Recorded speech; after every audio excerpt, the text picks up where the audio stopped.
কি হলো আমাদের? আমরা কি জাতি হিসেবে দুর্বল হয়ে গেছি? আমাদের সৎসাহস কমে গেছে? অন্যায়ের বিরুদ্ধে রুখে দাঁড়াতে ভুলে গেছি আমরা? সৎ সাহসী বলিষ্ঠ কণ্ঠস্বর অন্যায়ের বিরুদ্ধে প্রতিরোধ গড়ে তোলা জবানি ও কর্মে একা হাদির পক্ষে সম্ভব না।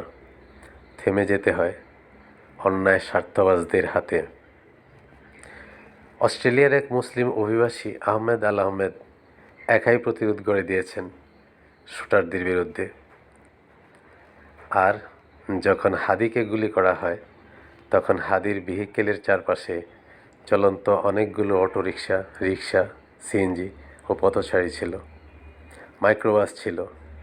কেউ একজন এগিয়ে আসলেই শুটারের বাইকটা ডিসপ্লেস করে দেওয়া সম্ভব হতো।